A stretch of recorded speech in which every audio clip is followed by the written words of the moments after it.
Well, it's a beautiful day out here in southern Michigan. We're out on some state land property hunting the elusive and flavorful black morel. These mushrooms are really hard to find, but once you figure them out, they're really not that hard.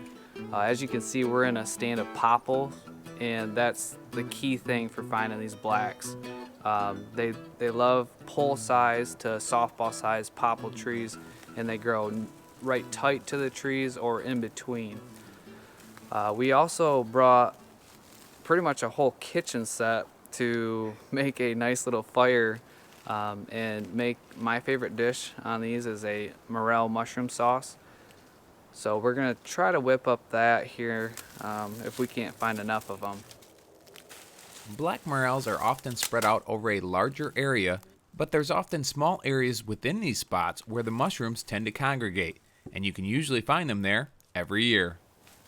So the white morels, of course, they grow under apple trees and dead elm, where the blacks, they typically will grow in the exact same spots in the mix of all these popple, right down to the exact tree, specific locations. And you'll get a big stand of popple, and you might actually have 6 to 8 locations in the mix of that are hot spots.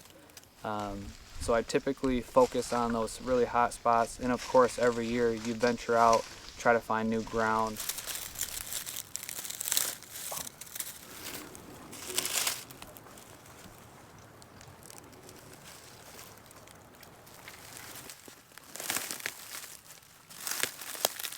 So we've just found a little cluster.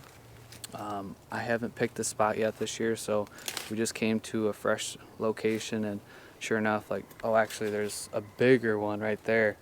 I can see 2, 3, we just picked 6 mushrooms here in this little spot. So we're just gonna go through this whole area where I haven't looked yet this year, and hopefully we can pick some more mushrooms. I can tell you right now, we walked by a lot, so you can't find them all. There's always going to be mushrooms out here. If you do see a lot of people, I wouldn't ever get discouraged. Typically, they don't know your spot, or if you do find a spot,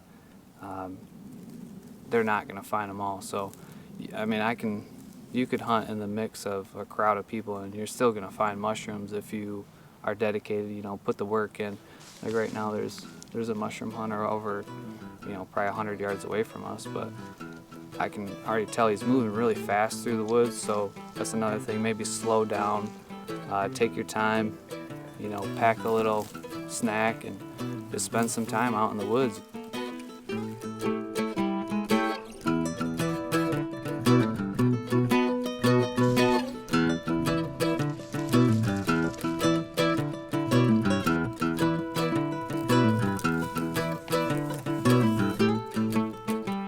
So I think it's key to use a sharp knife and to actually leave the bottom half of the mushroom in the ground. It allows a cleaner mushroom pick.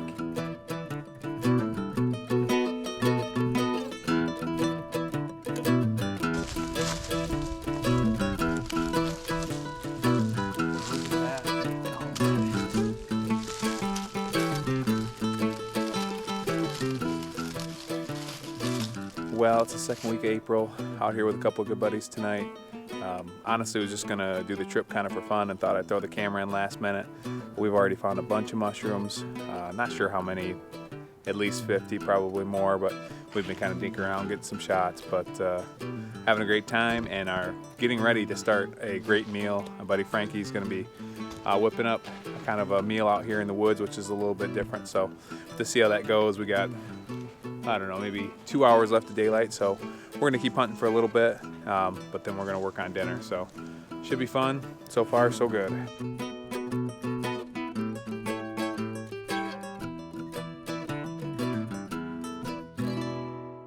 I typically don't ever rinse them. I don't like to add water to the mushroom. It really absorbs most of it, and that's why you want to pick clean. Just practice clean picking. You're always going to get a little bit of dirt in mushrooms, but you can't get away from that. So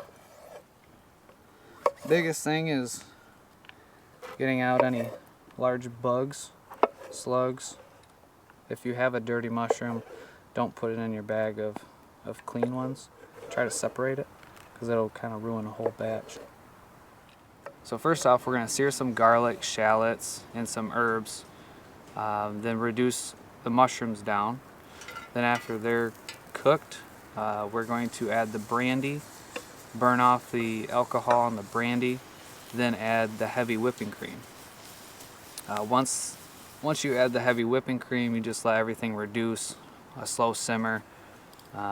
You can do it quicker, but it just needs to, reduce down and get a little thicker, and we'll get that sauce consistency. So we're just gonna keep the duck simple. We're gonna olive oil, season it up, a little garlic powder, garlic salt, salt and pepper, and pretty much just sear that. We wanna, keep that medium rare.